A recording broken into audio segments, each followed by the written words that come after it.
welcome to a Smurd video, and today we are looking at X of Swords, chapter 12 out of 22, and this is X-Men issue 14.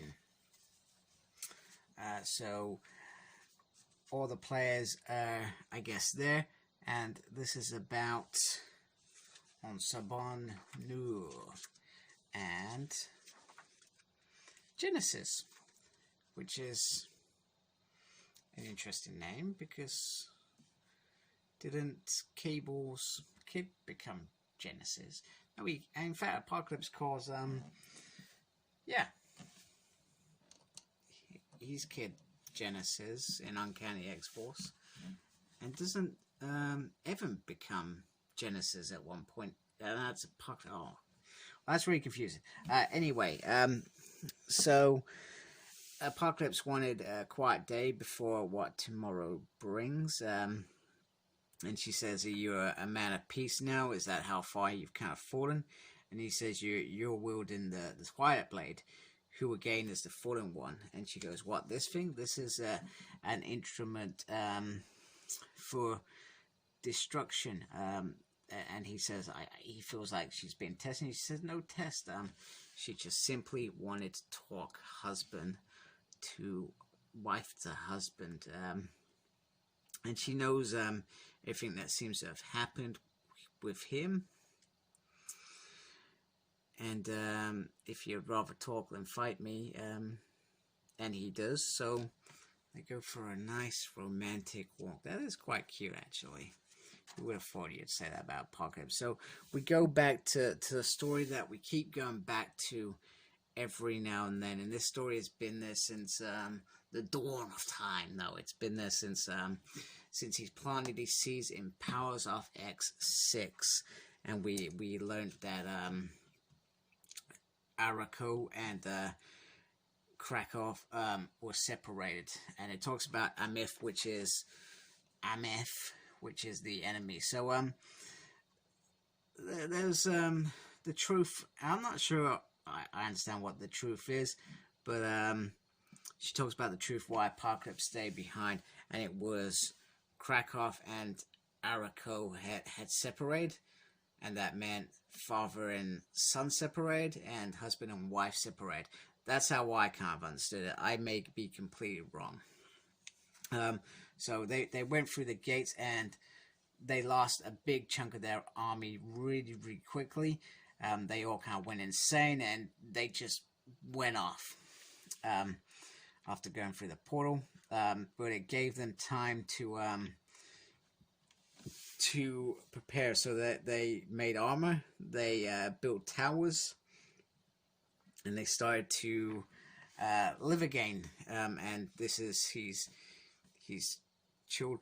One of them must be his child. I think that's his child, and then that's his grandson. There we go. And they held their own for a really long time. They held it for so long that she becomes arrogant, and we've seen this part of the story before.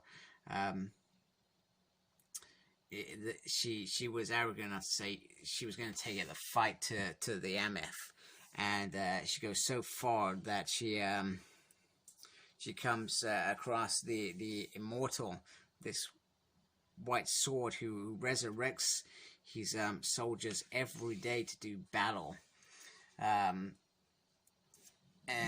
every day they're all killed, so that these mutants that he resurrects are killed. So they were just putting off the inevitable. They weren't the fittest there.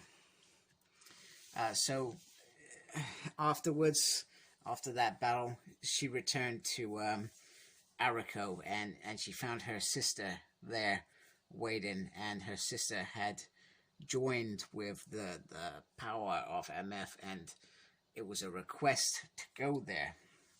And she entertains the words of this annihilation, as it's called, and she goes there and she learns the truth. Her mutants lived, however they had been breeding with the Amafi. Yeah, I think that's how you pronounce it. And they've created a hybrid warrior race, and she was enraged, and she made the challenge, not realizing perhaps what that challenge would mean, and she fought. She fought for her husband that she hasn't seen for goodness knows how long, and she won. However, and we've seen this helmet before that war that happened. It was there, and she didn't wear it. She didn't want to wear that crown that controls the land, that keeps the Amith hordes away. And for 100 years, she did not. And the annihilation came as predicted. The towers fell. They lost, and she still refused until it got to a point where the barriers between the two worlds were open, and through the heavens it was open, and she wore this crown that she didn't want, because in victory she is pretty much defeated. She could not control these hordes anymore. There were too much of them, and everybody bowed down to her, and they went to, I think I've just said that completely wrong, they went off to Dryden and forward on to Krakon before this agreement was put in place that they would fight fire swords. Apocalypse says, even though he hasn't seen her for so long, she's still the strongest person that he knows, and she could do it. And she says no one's that strong. And he says Krakon is there for mutants. We could all live there. But she says it can't last because Arakko was forged in war and fit. But can Krakon say the same? I would say yes. Some of these mutants have gone through some real crazy stuff. Maybe not this crazy stuff, but they've been in some very crazy battles and all that stuff and hardships through their life. And once again, this comes to survival of the fittest. Now, I wonder if Age of Apocalypse, I said this last time, if Age of Apocalypse happened, would this still be happening? Or would of Apocalypse have delivered what Genesis would be expecting? So they're going to meet on the